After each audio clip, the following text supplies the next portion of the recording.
Excellence, vous êtes né au début du siècle à Bandiagara au Mali. Vous avez été l'élève du célèbre maître religieux Thierno Bokar de Bandiagara du pays des Dogons. Vous avez été ministre plénipotentiaire, chevalier de la Légion d'honneur. En 1932, chef du poste de Tougan, à une époque où on confiait peu de responsabilités aux Africains. Ensuite, à partir de 1943, attaché au service d'ethnologie de l'Institut français d'Afrique noire en Guinée, au Soudan, au Sénégal.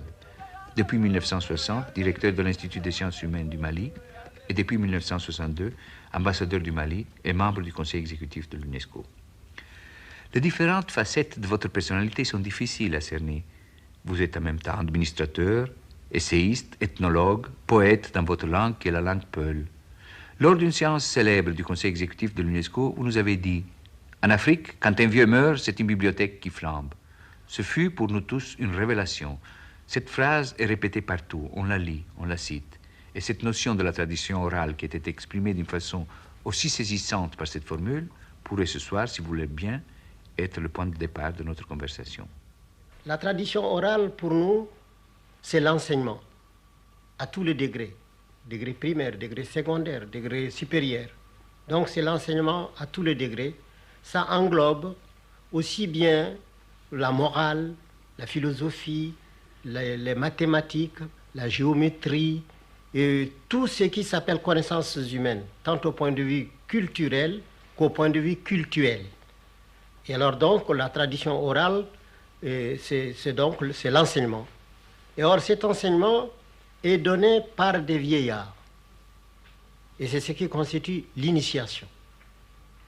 Qu'est-ce que l'initiation? C'est le fait de suivre les leçons d'un maître. Mais ça englobe toute la vie, toute la nature. Parce que pour nous, on dit il y a le vivant, il y a les êtres immobiles et non vivants. Il y a le vivant immobile et il y a le vivant mobile. Ici, le mot vieillard, ce n'est pas celui qui a un grand âge, c'est celui qui connaît. Alors donc, vous avez des vieillards de 20 ans et vous avez des enfants de 72 ans. Alors donc, c'est une question de savoir. Le mot ce n'est pas la question, c'est le savoir. Le vieillard est un homme qui connaît. Il ne faut pas seulement croire que ça veut dire absolument le vieillard en âge. Mais comme ce sont les vieillards en âge qui, généralement, ont le plus vécu, ont le mieux vu, et alors ils sont considérés comme les grands initiateurs. Ces leçons de morale sont-elles données sous quelle forme? C'est l'enseignement. Ces leçons de morale sont données sous forme de contes, voilà, sous forme des anecdotes, sous forme de maximes. Et voyez-vous, quand j'ai entendu des prêtres prêcher ou lire quelques passages de l'Évangile, ou bien quand j'ai vu quelques passages de paraboles de la Bible, et j'ai vu que l'Africain est encore plus parabolique. Il parle beaucoup plus en parabole que ce qui est vu dans l'ancienne tradition. Et c'est ainsi que, par exemple, le vieux veut donner un enseignement. D'abord, on prend l'homme. On dit d'abord que c'est que l'homme. On dit c'est l'être qui est tout et rien. Il est tout parce qu'il a une parcelle de la puissance créatrice et il n'est rien parce qu'une fièvre l'empêche de fois de se lever. Alors donc il est tout et rien. Et alors, on dit, quelle est la vie de l'homme? Alors la vie de l'homme est subdivisée en 9 degrés, mais chaque degré, et puis ces 9 degrés sont encore subdivisés en 3 étages, et chaque étage a 3 degrés. Et chaque degré correspond à 7 ans. Ainsi, de la naissance jusqu'à la 7e année, on est au premier degré du degré inférieur, c'est-à-dire l'enfant est à l'école de sa mère. Il n'obéit qu'à sa mère, il ne croit qu'à sa mère. Tout ce qu'on lui dit, il vient demander à sa mère, est-ce que papa m'a dit ça, est-ce que c'est vrai? Ou bien je vis ça, est-ce que c'est vrai?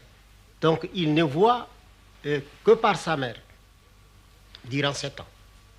Le deuxième septénaire, il passe à l'école de l'extérieur, que ce soit une initiation, que ce soit chez un maître ou ses camarades, c'est toujours l'école, parce que pour nous, tout est école. Aller s'amuser, c'est aller à l'école. Aller puiser de l'eau, c'est aller à l'école. Tout est école, tout est enseignement. Pour nous, rien n'est simplement récréatif. Et alors, donc, l'enfant au dehors apprend. Mais il revient toujours pour demander à sa mère si ce qu'il a vu est vrai. Si ce qu'il a entendu est vrai. Et c'est là jusqu'à 14 ans. À partir de 14 ans, c'est-à-dire le deuxième septénaire passé, l'enfant commence à être une personnalité, c'est séparant de sa mère, parce qu'il va vers sa 21e année, il commence à dire à sa mère, non, tu n'as pas compris, c'est pas comme ça. Il commence à raisonner. Et alors à 21 ans, il a fini le petit cycle. Alors, il est censé avoir fait un premier tour dans toutes les initiations. On lui a parlé des êtres vivants, immobiles. On lui a parlé des êtres vivants, mobiles. Ensemble, pour parler comme un terme, on lui a parlé du règne animal, on lui a parlé du règne végétal, on lui a parlé du règne minéral. Alors maintenant, il approfondit ça encore, durant 21 ans, qui constitue trois âges encore. Le deuxième 21 ans viennent renforcer les premiers 21 ans. Et alors ce n'est qu'à 42 ans qu'il a droit à la parole. Alors là on dit qu'il est un homme fait. Et quand il commence à parler, on dit il va entrer dans la classe des vieux. Alors on lui dit mais quel est ton âge? Si par exemple vous dites 35 ans, on dit attendez les 42 ans. Et maintenant, lorsqu'il a atteint 42 ans, il a droit à la parole. C'est-à-dire il a encore 21 ans à enseigner obligatoirement. On doit exiger de lui, il faut qu'il rende.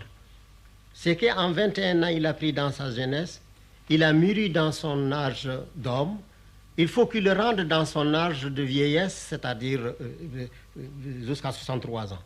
Alors à partir de 63 ans, chez le Peul, on dit il est hors du parc. C'est comme une espèce de retraité.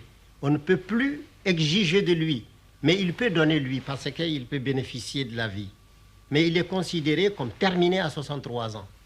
Et lorsqu'il a 21 ans, il y a la circoncision qui se présente. Et alors, la circoncision consiste à quitter le domaine de l'enfance, le domaine inférieur, pour entrer dans le domaine médian. Et alors, la circoncision comporte des cérémonies. Il y a la nuit de la veillée, de la circoncision. Et alors cette nuit est une nuit où on organise des danses. Alors tous les parents viennent de partout, on envoie des apports, tous les griots viennent et on passe toute la nuit à chanter. Et alors la tante est généralement celle qui mène ou l'oncle. Ce sont ceux-là qui sont intéressés dans cette chose, parce que c'est dans la circoncision, parce que ce sont eux qui sont les vrais responsables de l'enfant. Et alors dans cette chose, on fait la généalogie, on chante. Et alors, par exemple, on dit Hulali, hulali, miye, nima. Hulali, django, miye, nima. Dogali, dogali, miye, nima. Dogali, django, miye, nima. Je m'excuse, je n'ai pas une bonne voix. Bon, et alors, ça veut dire, si tu n'as pas peur, demain je te ferai un cadeau. Si tu n'as pas eu peur du fer, du couteau du forgeron, demain je te ferai, parce que c'est le forgeron qui circoncis. Si tu n'as pas peur du couteau du forgeron, demain je te ferai un cadeau, et tu ressembleras à ton grand-père qui n'a pas eu peur de la lance de tel jour. Alors là, on cite les guerres, alors c'est toute l'épopée qui se mêle. Et alors, le lendemain matin, de très bonne heure, les enfants vont sous l'arbre de la circoncision, ils campent là. Et alors, on les met par ordre de caste. Il y a les nobles d'abord, il y a les castés, et puis il y a les captifs. Parce qu'il y a 3 clans. Les nobles, les hommes de caste et les captifs. Et alors, parmi les nobles, on regarde le plus noble, celui qui doit être le premier circoncis. Alors, on l'appelle le général du groupe. Alors, on regarde celui qui est de la caste la moins élevée, la plus en arrière. Il devient la fermeture de la circoncision. Et cette situation est très pénible, parce que quand les circoncis ont fini de manger, ils viennent tous essuyer. C'est la chevelure du dernier circoncis qui leur sert de serviette. C'est là où ils viennent essuyer leurs mains. Et lui, il est le souffre-douleur de tout le monde. Bon, et alors il est chargé de toutes les corvées pénibles. Mais cela lui donne le droit d'être le mieux initié. C'est pour se rattraper. Et alors ainsi, dans la vie, il devient peut-être le plus initié de tous. Et alors, parmi les chants des jeunes gens, il y a des chants qui on peut dire des chants qui tiennent liés de gymnastique. Par exemple, la danse de Diréré, c'est une danse des captifs peuls, mais que de nobles peuvent danser. Mais alors, c'est vraiment de la gymnastique. Et alors, chez Sam, par exemple, c'est très rythmé.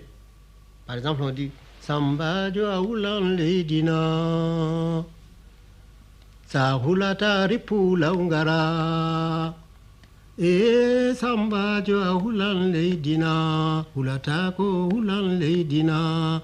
Alors lui, il se met à ce temps-là à marteler. Parce que dans la musique africaine initiatique, c'est le danseur qui guide la musique. C'est lui qui règle la musique, selon qu'il est actif ou qu'il est fatigué, qu'il est passif, et la musique le suit. C'est pourquoi la musique africaine cesse sans transition. Ça dépend de la résistance du danseur.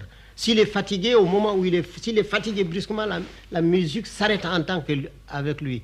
Ça ne fait pas une suite comme ça.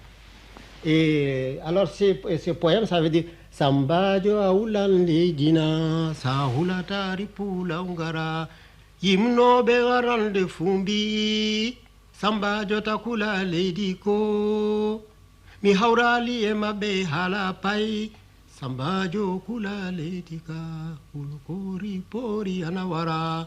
Alors tout le monde répond Samba jo aulan ledina, hulata kori pula ungara. Elle dit le premier fils de son père, as-tu peur de la terre? Si tu n'as pas peur de la terre, saute et danse, donne 2 coups de pied à la terre et que je vois tes talons soulever la poussière. Elle dit, une telle m'a dit que tu as peur. Alors on nomme une jeune fille pour laquelle le type peut avoir du béguin. Elle lui dit, une telle m'a dit que tu as peur. Alors lui il répond, je n'ai pas peur pourvu que le battement de vos mains soit en cadence. Alors, tenez la cadence, me voilà venir. Alors là, il commence.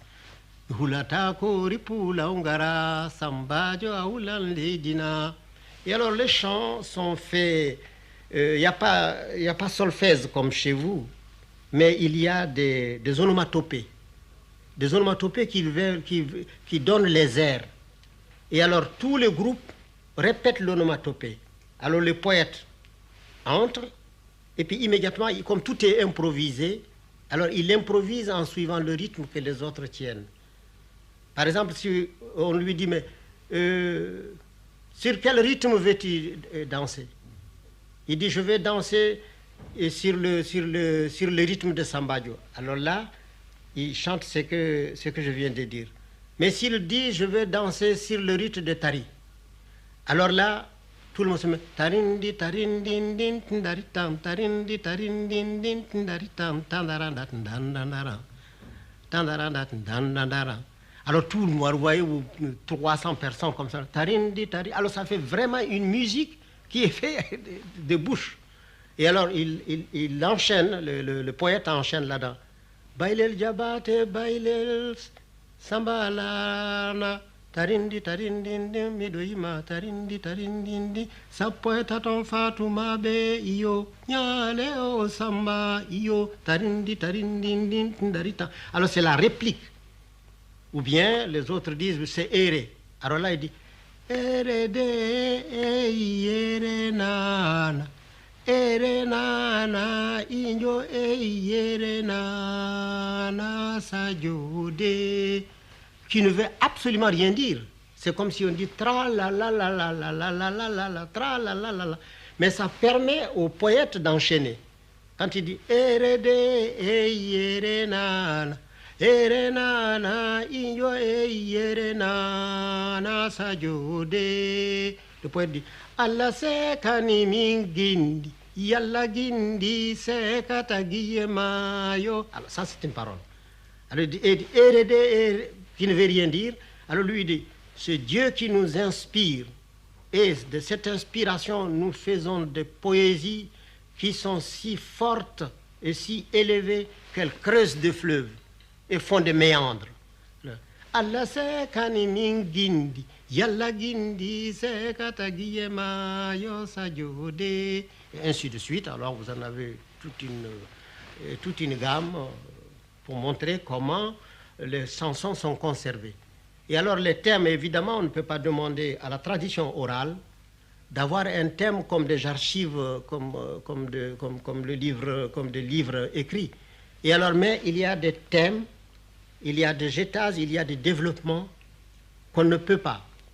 Par exemple, si vous avez un conte à raconter, un conte initiatique, comme celui de Kaïdra, alors vous avez 11 points que vous ne pouvez pas négliger. Ça, il faut les respecter. Mais le développement, le paysage que vous mettez, ça dépend des gens auxquels vous parlez. Si, par exemple, vous êtes dans un pays de pasteurs, eh bien, vous parlez de pâturage, ça vous permet de parler des arbres et de montrer comment les trois voyageurs ont traversé des prairies. Et alors, vous en profitez pour montrer quelles sont les bonnes herbes et les mauvaises herbes, quelles sont celles qui sont d'utilité alimentaire ou d'utilité médicinale, d'utilité médicale. C'est une forme d'enseignement. Mais toujours par conte, par chant, par parole, rien en Afrique n'est vraiment une distraction simple. Je peux dire ainsi, le profane n'existe pas en Afrique. Dans la vieille Afrique, il n'y a pas de profane. Tout est religieux, tout a un but, tout a un motif. Il n'y a pas une récréation simple. Quand un homme d'un certain âge vient trouver l'initiateur et qu'il n'est pas de la race, c'est-à-dire il n'est pas de la tribu, ou bien c'est un pasteur qui veut être initié à la chasse. Alors il vient trouver le maître chasseur. Il lui dit, je viens te demander de m'ouvrir les yeux à la chasse. Alors le néophyte, le maître, lui dit, si tu veux que je t'enseigne, il faut cesser d'être toi pour être moi. Oublie-toi pour être moi. Sinon, si tu restes à être toi, nous serons, tout en étant face à face, nous serons aussi éloignés que le ciel et la terre. Ça veut dire qu'il ne faudrait pas que tu ramènes ce que je vais te dire en le comparant à ce que tu sais. Là, il faut oublier absolument, il faut te vider de tout ce que tu sais pour apprendre. Et alors là, c'est là où on vous dit, il faut savoir qu'on ne sait pas, savoir anda à anda. Parce que alors l'expression peul, c'est ça andi à anda à andang. Si tu sais que tu ne sais pas, tu sauras. Ça anda à anda à andata. Si tu ne sais pas que tu ne sais pas, tu ne sauras pas. Alors si tu arrives à ces initiatives, tu commences à lui poser des questions, et pourquoi pas ça, et pourquoi pas ça, lui il s'était. Alors il te laisse. Et alors c'est le cas qui est arrivé à des ethnologues, mais je ne dirais pas tous les ethnologues, parce qu'il n'y a pas de règle sans exception. Je vais citer un cas spécial Un jeune ethnologue avait reçu la mission d'aller étudier les poulets sacrificiels de la circoncision. Parce que son professeur lui a dit si, dans le rite de la circoncision, l'histoire de ces poulets n'a jamais été éclaircie, il faudrait qu'il aille. Bon. Alors, qu'est-ce qu'on donne à ce jeune homme? On lui donne une bourse pour 6 mois. Donc, il a de l'argent pour 6 mois et le temps aussi pour 6 mois. Donc, il est limité et dans le temps et dans les finances. Il arrive en Afrique. Je parle de la première Afrique, ce n'est pas l'Afrique d'après 1936, c'est pas l'Afrique d'après... Parce qu'à partir de 1936, c'est tout autre. Mais la grande rupture a commencé en 1914. Alors je parle de l'ancienne Afrique. Il arrive, il va trouver le commandant de cercle, avec tous ses papiers. Et tout de suite, le commandant de cercle appelle l'interprète. Il lui dit, voilà, un jeune lettré de chez moi qui est venu, il veut demander des renseignements sur le poulet sacrificiel de la circoncision. Alors je tiens à ce qu'on vous lui donniez tous les renseignements nécessaires. Alors l'interprète dit, bien mon commandant, parce que les administrateurs, on les appelait mon commandant, bien mon commandant. Alors il sort, et lui aussi, l'interprète réunit les représentants des cantons. Et voilà, le commandant vient de me dire dans son bureau que ce monsieur que vous voyez, son frère, est venu pour demander des renseignements sur le poulet sacrificiel. Et alors le commandant tient à ce que vous lui disiez tout sur le poulet sacrificiel. Et le commandant tient absolument à ce qu'il soit bien traité. Alors s'il lui arrive la moindre des choses, le chef de canton aura affaire au commandant. C'est clair? Bien, vous voyez, monsieur l'interprète. Alors, le jeune homme s'en va en ville en attendant que le représentant du chef de canton aille chez le chef. Le représentant du chef de canton va chez le chef, lui dit, voilà, je viens de la part de l'interprète qui a reçu de la bouche du commandant que nous allons recevoir un Européen qui va s'occuper des questions sacrificielles. Bon, du poulet. Et alors il faut qu'on lui dise tout. Alors ces mots fait sursauter le chef de canton. Lui dire tout? Il dit, oui, mais il faut lui dire tout. Le commandant veut qu'on lui dise tout. Il dit, mais est-ce qu'on peut lui dire tout? Ah, il dit ça. Je dis, bon, le chef de canton réunit les notables. Il dit, voilà, nous avons un problème. Le commandant nous envoie un de ses frères pour nous interroger sur le poulet sacrificiel. Et alors, il faudrait que nous lui disions tout. Alors, le maître du couteau, c'est-à-dire celui qui est chargé, qui est le maître de l'ordre ou de l'initiation de choses, dit, mais comment voulez-vous qu'on lui dise tout? Est-ce qu'il est disposé à se faire circoncire? Alors on dit, on ne sait pas. On dit, s'il n'est pas disposé à se faire circoncire, on ne peut pas lui dire tout puisque c'est une initiation. On lui dit, écoutez, quand la force vous coupe la main, il ne faut pas avoir honte de l'exhiber. Donc trouvez une manière. Je dis, d'accord, on va trouver la manière. Alors le jeune ethnologue arrive, on réunit des gens astucieux qu'on habille en vénérables, alors que ce sont peut-être les plus voyous de la ville. Alors ils arrivent là, très sérieux, ils arrivent là, il y a Ali, Bilali, Mamadou, Samba, sont là. On a dit, voilà les informateurs. Alors le jeune Européen, sa table, ses crayons, il sort tout, il commence, voilà. Je viens vous demander des renseignements sur le poulet sacrificiel au moment de la circoncision. Je demande, est-ce que ce poulet est immolé avant, pendant ou après l'opération? Ça, je voudrais avoir ce point d'abord. Puis alors après, je passerai aux autres questions. L'interprète dit, voilà, le blanc a dit qu'il voudrait avoir des renseignements sur le poulet sacrificiel. Alors, est-ce qu'on l'immole avant, pendant ou après? Alors, il s'adresse à Ali, par exemple, qui est le doyen. Alors, Ali s'adresse à Mamadou.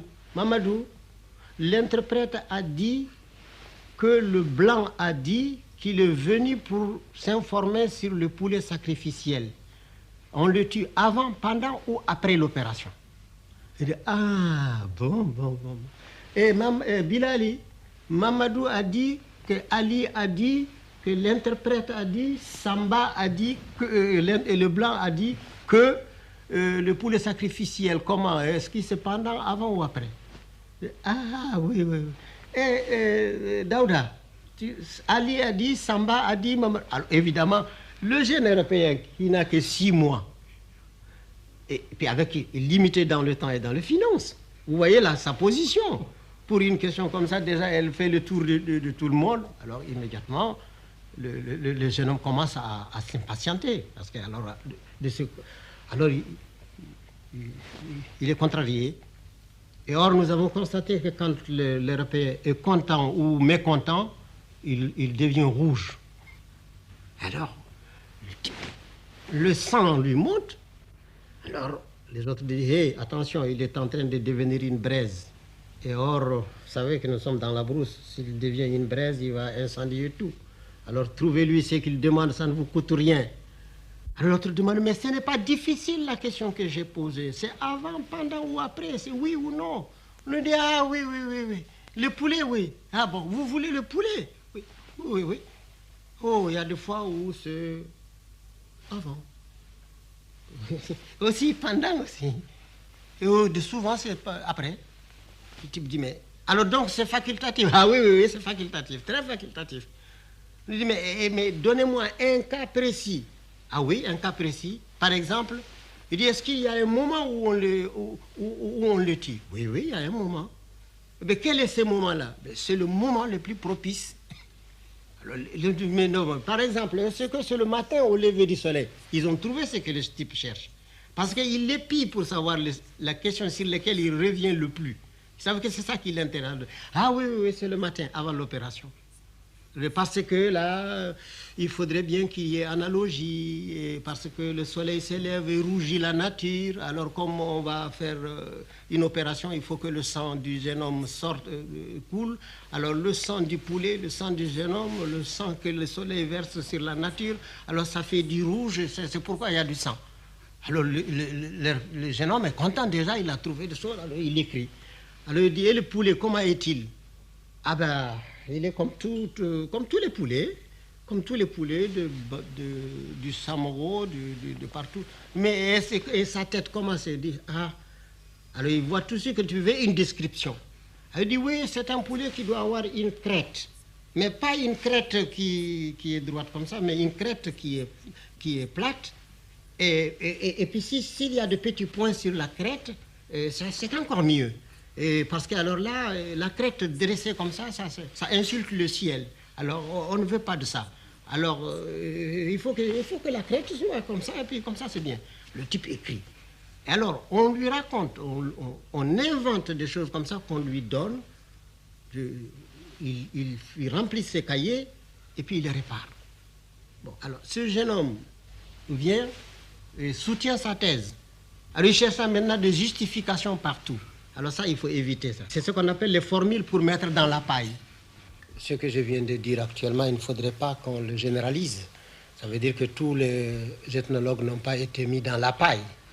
Et il y en a qui ont été une première fois, qui sont venus une première fois, on les a mis dans la paille, mais quand ils sont revenus plusieurs fois, les informateurs viennent leur dire, par exemple, ainsi je cite le cas de Griol. Bien, pendant plusieurs années, on lui a dit tout ce qu'on a voulu. Mais ce n'est que lorsqu'il leur a donné le barrage, qui se sont réunis, ils ont dit, vous voyez cet homme, l'homme qui vous donne l'eau, vous donne la vie. Alors donc, Griol c'est pas le curieux qui vient. Alors donc, il faut vraiment qu'il soit un de nôtres. Alors, ils lui ont dit, maintenant, on va vous dire toute la vérité. Alors, c'est ce qui est très étonnant, parce qu'on peut se demander, mais et alors, qu'est-ce que vous me disiez depuis des années? Mais si vous ne connaissez pas le mensonge, comment vous allez le différencier de la vérité? Alors, donc il faudrait apprendre le mensonge d'abord pour pouvoir affirmer et reconnaître la vérité. D'après ce que vous venez de nous dire, un des aspects les plus fascinants, c'est le contact avec la nature, les êtres immobiles et les intermobiles, les animaux par exemple. Parlez-nous, Excellence, du plus célèbre d'entre eux, du lion. On l'aime, on l'admire d'abord parce que c'est un grand, il a un port majestueux, il est comme un roi, et puis il est très sobre. Le lion peut rester 10 jours sans manger. Et il ne tue pas pour le plaisir de tuer, il tue pour manger. Alors le lion, donc, c'est l'animal extraordinaire.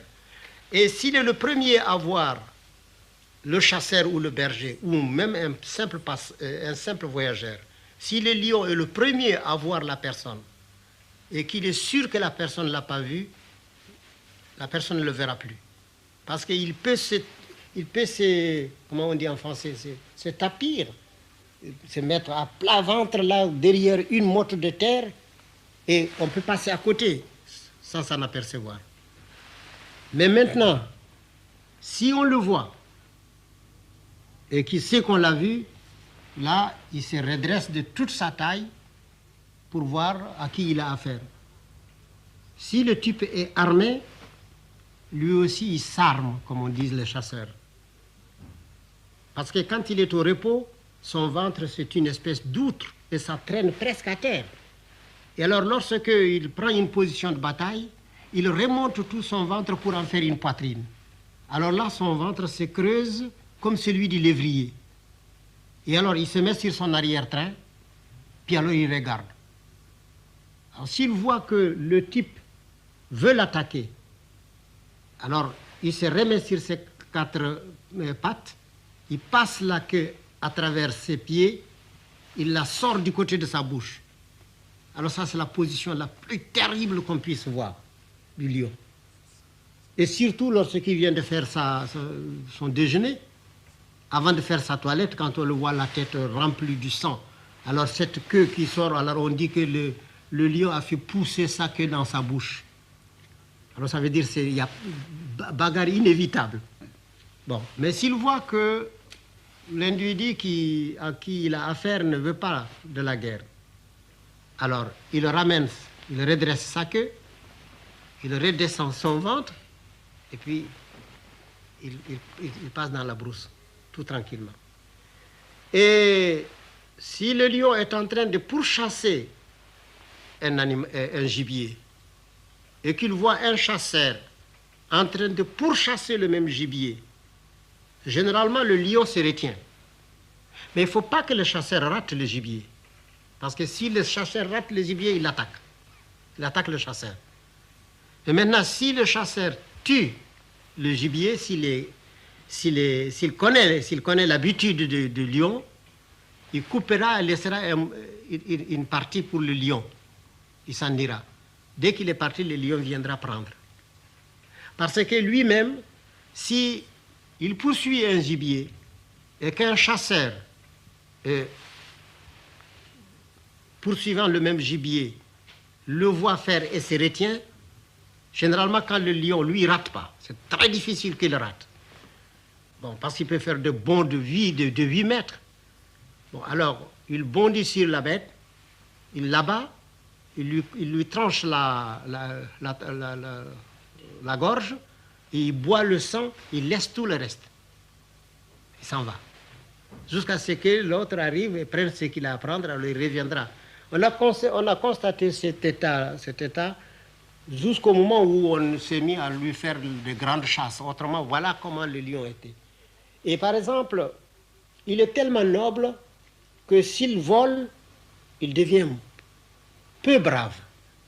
C'est-à-dire qu'il vient la nuit comme ça, il vole un cabri ou bien un veau. Alors il sort. Dès que le berger sort, mais il faut qu'il sorte avec un bâton et non pas avec l'arme. Alors, quand le lion est en train de manger ou bien en train de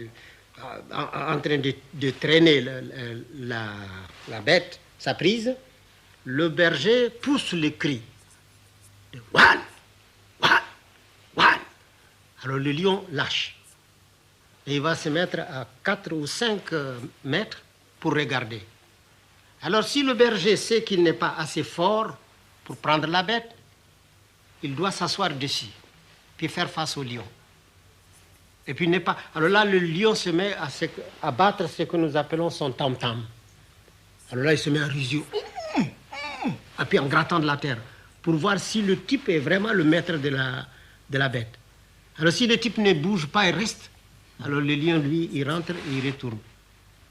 Mais si le type a peur et qu'il essaye de se sauver, alors le lion, les pères disent, le lion vous poursuit en disant, tu es voleur comme moi, pourquoi tu cours ici? Et la lionne est encore... Et alors la lionne, c'est autre chose. Quelqu'un qui connaît la coutume du lion, si vous voyez un couple, si vous voulez tuer, il faut tuer la femelle. Parce que parfois, le mâle peut se sauver. Mais la femelle ne se sauvera jamais quand vous tuez le mâle. Non seulement, s'il ne réussit pas à attaquer celui qui a tué son mâle, si elle ne réussit pas à attaquer et à le tuer, elle assiège le village le plus proche. Et tant qu'elle vivra, il faut qu'elle venge son mari. Maintenant, Excellence, on s'est arrêté à l'âge d'enfance, à l'âge mûr, on arrive à la vieillesse et à la fin, et à la mort. Oui, et alors, la vieillesse, en entrant dans la vieillesse, on fait sa mue, exactement comme le serpent. On change de peau, parce qu'il faut changer 3 fois de peau. On change de peau de l'enfance pour entrer dans la jeunesse, de la jeunesse dans l'âge mûr, de l'âge mûr dans la vieillesse. Et cet âge est appelé en même temps gain et perte. Ce que vous gagnez en expérience, vous le perdez en force physique. Et si vous tournez là, le vieillard tourne la pente, on dit qu'il va toujours vers la mort. Donc c'est la diminution. C'est pourquoi on dit que les idées qui ne sont que dans la tête des vieillards est une idée morte. Donc il faudrait la s'aimer dans la tête des jeunes. Et c'est pourquoi la tradition africaine s'occupe beaucoup de ces jeunes. Sans lui donner tous les droits, mais il met à sa disposition tous les moyens. On lui demande la patience, parce qu'on dit que la force la plus colossale, c'est la patience et l'humilité. Voilà la grande force. Et le plus grand bonheur que nous avons, c'est l'oubli et le sommeil. Le plus grand bonheur qu'on a donné à l'homme, c'est l'oubli et le sommeil. Parce que s'il n'oubliait pas, il serait tellement méchant que chaque jour il tuerait. Alors, s'il ne dormait pas, il ne pourrait pas réparer ses forces. Donc voilà le grand bonheur. Et on considère ça aussi en parlant dans l'âge, c'est dans l'âge mûr, c'est dans la vieillesse que le vieux parle des femmes. Parce que les questions des femmes est une question en Afrique. La femme n'est pas publique. La femme n'est pas publique. C'est un être divin qui est secret. Parce qu'on dit qu'il y a 11 forces dans la femme, tandis qu'il n'y en a que 9 dans l'homme. Alors on dit, et ces forces ont des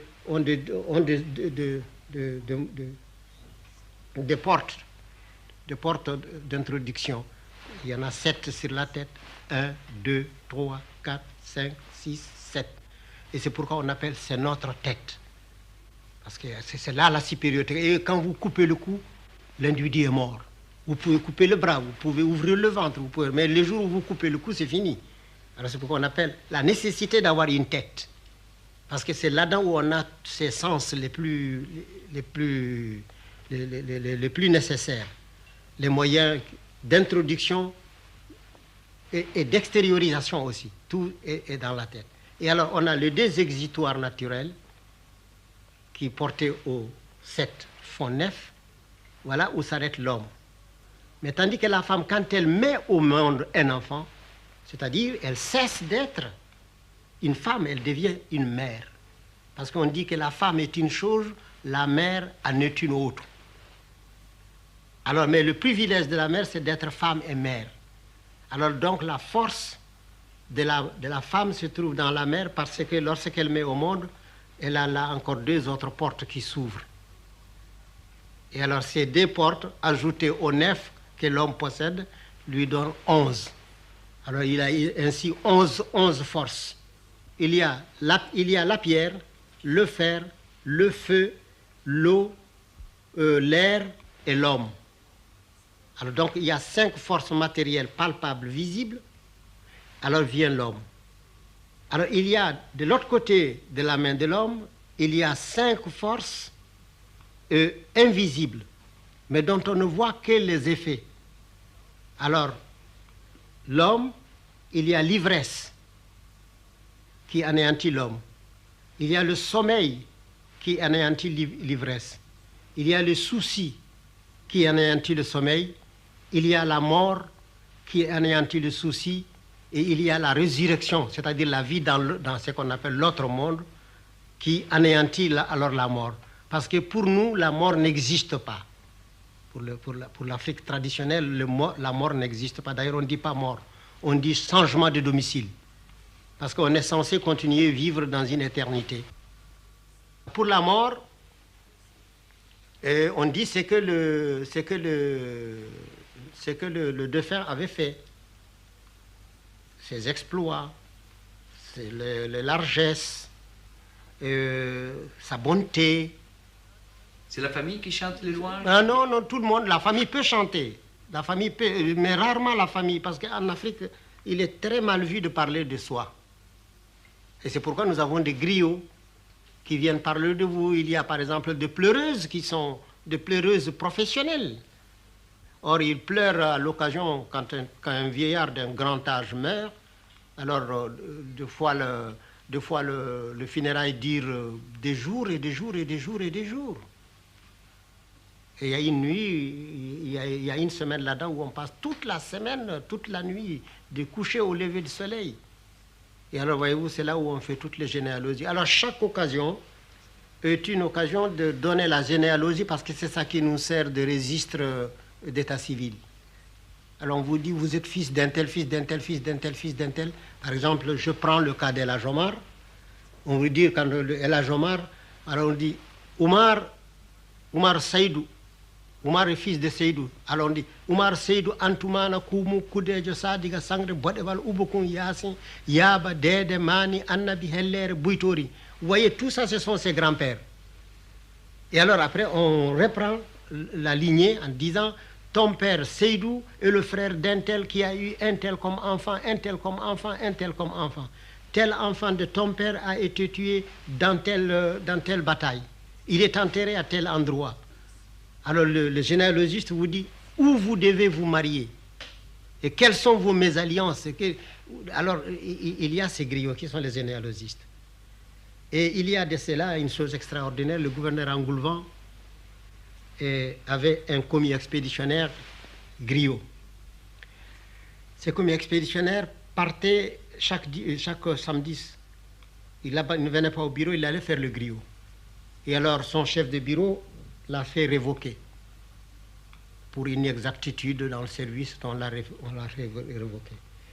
Et alors, lui, comme il est griot, il est allé demander des renseignements sur la généalogie et sur la biographie du gouverneur général Van Vollenhoven, le gouverneur général Engoulevent. Alors, il a attendu un jour où on est allé à la course à Rufisque. C'était la seule course qui existait pour tout le Sénégal. C'est-à-dire que tout le monde venait là. Alors, c'est un grand monde. C'est comme le Longchamp ici, de là-bas. Et alors, à la mi-temps, et voilà le jeune griot qui sort, habillé en griot. Vous savez, il vient là, il se présente à la tribune. Il dit « Engoulevent !» Alors, pour un Africain à l'époque, se permettre d'interpeller comme ça le gouverneur général, alors tout le monde était là, comme ça, saisi. Qu'est-ce que c'est? Engoulevent, gouverneur général de l'Afrique occidentale française et gouverneur général de l'Afrique équatoriale française. Roum et Ponty ont fondé le gouvernement général de l'Afrique occidentale française, mais ils n'ont pas réuni les deux commandements. Engoulevent, tu as été le lauréat de ta promotion, sorti diplômé de telle école, telle école, telle école. Eh bien, je vous assure, Engoulevent ne savait pas où se mettre. Engoulevent était pris sous la magie du verbe. Il se lève, il dit, mais qu'est-ce qu'il y a, mon petit? Il dit, je suis un pauvre griot de fils en père. Ben, contrairement aux habitudes de mes parents, j'ai été à l'école. On m'a instruit dans la langue française. On m'a donné le métier de commis expéditionnaire. Eh bien, parce que j'ai voulu suivre ma tradition, on m'a révoqué. Je viens te demander réparation. Le gouverneur général dit, allez, tais-toi, mon fils, viens me voir. Il arrive, il le remet dans le cadre. Il affecte à son bureau comme téléphoniste. Et alors, quand on prend le téléphone, on dit, allô? Alors lui, il répond, allô?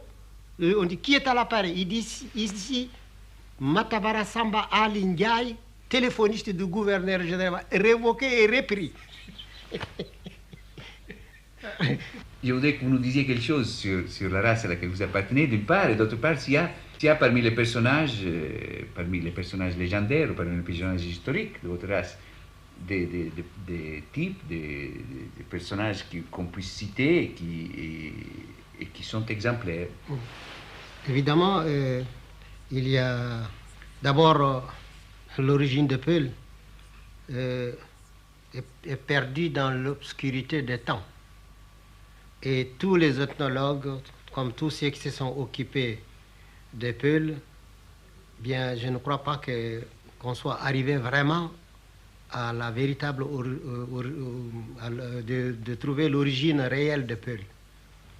Et je me demande s'ils ne sont pas un métissage de toutes les races blanches qui se sont trouvées à un moment donné dans le bassin de la Méditerranée.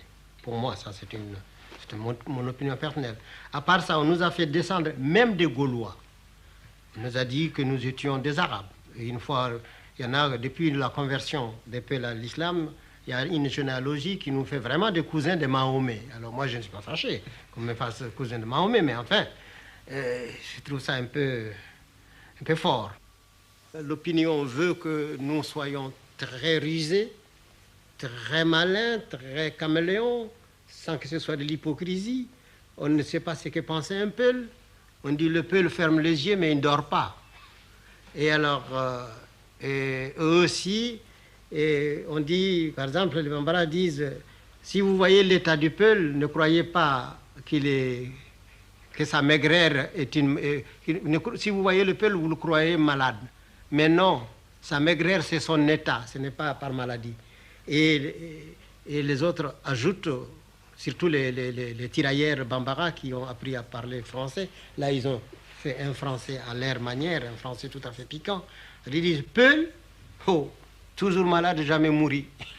Un jour, dans la mosquée, l'imam, le chef annonce la mort d'un noble Peul qui s'appelle Tchabadjo Dioro Yalalbe. Il dit, mes amis, je vous annonce aujourd'hui avec beaucoup de tristesse dans le cœur que Dieu a rappelé à lui le prince Tchabadjo Dioro Yalalbe. Alors tout le monde dit, quelle catastrophe, oh, quel malheur, quel malheur. Quand tout le monde s'étue, Ibrahim Khalilou se lève et dit, Cheikh Amadou, il dit, j'ai quelque chose à dire. Il dit, Dieu a tué quelqu'un qui le surpasse en 3 choses. Alors vous voyez, en pays musulman, dire qu'il y a quelqu'un qui dépasse Dieu en 3 choses, alors on dit, ben, ça c'est un anathème. On défère Ibrahim Khalilou devant le tribunal. Alors les marabouts, bigots, qui n'acceptent pas du tout qu'on parle de Dieu qu'avec beaucoup de respect, et puis surtout, c'est pas traiter Dieu comme un camarade ou comme n'importe qui, comme ça. Alors, on dit, les marabouts prononcent la confiscation totale des biens d'Ibrahim Khalilou. Alors on est allé ramasser tout ce qu'il y avait dans la maison de Ibrahim Khalilou et lui laisser rien que son parterre, comme on dit. Mais évidemment, il y avait un puits dans la maison de Ibrahim Khalilou. Ce puits était le meilleur puits de Hamdallah, aussi bien par son débit que par par ces eaux très claires, limpides, une eau fraîche, toujours fraîche et très légère. Et tous les notables buvaient le puits de Brahma Khalilou. Ce qui fait que vraiment c'est le puits où chacun vient s'asseoir pour attendre son tour, tellement il est aimé. Et alors, Brahma Khalilou, quand on lui a ramassé toute sa fortune, il s'est trouvé absolument sans rien. Quelques jours après, il va trouver le roi, Cheikh Amadou. Il lui dit, Cheikh Amadou, je viens te demander un renseignement. Il dit, j'ai été condamné à la confiscation de tous mes biens. Tous mes biens ont été ramassés. Ce qui reste maintenant, les murs de mes maisons et puis le parterre, le sable, ce qui se trouve là-bas, le tas d'immondices qu'on a oublié de faire sortir, qui est là-bas, et puis le puits, et puis au moins ça, c'est pour moi. C'est pour moi ou c'est comme de dire ça, c'est pour toi. Du moment qu'on ne l'a pas ramassé, c'est que c'est ton bien. Il dit donc, je peux en faire usage selon mon bon plaisir. Mais bien sûr, puisque c'est à toi. Il dit, bon, de mon puits, je vais en faire un vater. Du comme le puits que tout le monde, où tout le monde vient puiser de l'eau, tu vas en faire un vater. Il dit, puisque c'est à moi. Ou bien vous allez vous dédire encore, une fois de plus. Alors, on dit, eh bien, Brahma Khalil, ça, c'est très fort. Ce puits n'est pas à toi tout seul, mais c'est pour la communauté. Il dit donc, j'ai une part là-dedans. Il dit ben, donnez-moi ma part, je vais en faire un vater. Puis moi, je ferai ça d'un côté ou vous boirez de l'autre. Alors, ils se sont tournés vers le noble, on dit, mais qu'est-ce qu'il voulait? Il n'y a rien à faire avec lui, qu'est-ce qu'il faut faire? On dit, ah, écoutez, faites cotisation pour lui restituer son bien. Alors, on a fait une cotisation, on lui a restitué. Et oui, une ville de près de 100 000 habitants, cotisé, chacun donnant la valeur de 10 ou 15 francs, c'est ce que ça fait. Il est devenu peut-être 5 ou 6 fois plus riche qu'il ne l'était. Ce sont des histoires très, très jolies, très belles, très édifiantes. Y a-t-il le moyen de pouvoir imaginer la reconstruction d'une histoire de l'Afrique, cette tradition historique, à travers la tradition orale? Y a-t-il la possibilité de retrouver, à travers une récolte, la tradition orale de cette histoire prestigieuse du continent? On dit chez nous que lorsque vous amenez votre jus de fruits au marché, ne le vantez pas, faites-le goûter. Alors c'est la langue qui plaidera pour votre marchandise. Ça veut dire que pour la réponse à votre question, je ne dirais pas oui, mais je dirais seulement j'ai fait un livre en partant de traditions orales. C'est l'Empire Peul du Massina, dont le premier tome a apparu et le deuxième tome est en sentier. Et d'autre part, l'histoire vraie de l'Afrique ne peut être faite qu'à partir de la tradition orale. Parce que tant au point de vue généalogie, au point de vue coutume réelle, ce n'est que la tradition orale, puisque nous n'avons pas d'archives, nous n'avons pas de... Tout est oral, c'est dans l'oralité. Alors donc, on peut recueillir cela, et d'autant plus actuellement, on peut le faire qu'on a des moyens. Il y a la radio, il y a le film, il y a le cinéma, on peut enregistrer, il y a des bandes magnétiques. Alors ça constitue, c'est la période c'est la période la plus propice pour récolter. Et sans se soucier si c'est vrai ou non, mais faire d'abord la récolte, la moisson, exactement comme celui qui va chercher des fruits dans la brousse. Il ramasse tout, alors après il mettra les cerises avec les cerises, il mettra chaque fruit avec son espèce. Et ça veut dire que actuellement il faudrait qu'il y ait des équipes qui partiront avec des magnétophones, bien avec des films, pour filmer les choses sur place et écouter les traditionalistes. Parce que les derniers vont disparaître dans 25 ans. Et c'est pourquoi j'ai dit à l'UNESCO que j'ai été très ému de voir le monde entier s'accorder sur une chose, le sauvetage des monuments du Nubie. Ça a été vraiment une œuvre mondiale où tout le monde s'est mis d'accord. Mais à côté de ces monuments, il y a d'autres monuments qui sont plus périssables. C'est toute la tradition orale qui est dans le cerveau des hommes, et ces hommes sont mortels. Tandis qu'à côté des monuments du Nubie qui auraient pu encore rester 60 ans dans l'eau, eh bien nous, d'ici 60 ans, avec tout l'or du monde, on ne pourrait pas reconstituer. Alors actuellement, avec peu de moyens, on peut sauver ce qui peut être sauvé. Et si on ne le fait pas, on nous fera plus tard une histoire de l'Afrique vue de l'Europe et non pas une histoire de l'Afrique vue par l'Afrique. On nous fera une histoire de l'Afrique, mais on ne fera pas l'histoire de l'Afrique parce qu'on aura parlé à notre place et ce n'est pas nous qui avons parlé. Et or, on dit que quand la chèvre est présente, il ne faut pas bêler à sa place. Excellence, vous nous avez dit que tout en Afrique est enseignement. Mais d'après le ton que vous avez utilisé pour nous parler ce soir, c'est une pédagogie qui ne semble pas toujours axée sur la gravité, comme en Occident. Toujours trop sérieux n'est pas très sérieux. Alors il faut rire parce que le rire est un remède. C'est savoir rire et faire rire. Riez, faites rire sainement, car toujours trop sérieux n'est pas très sérieux. Alors l'Afrique rit, l'Afrique a de la foi.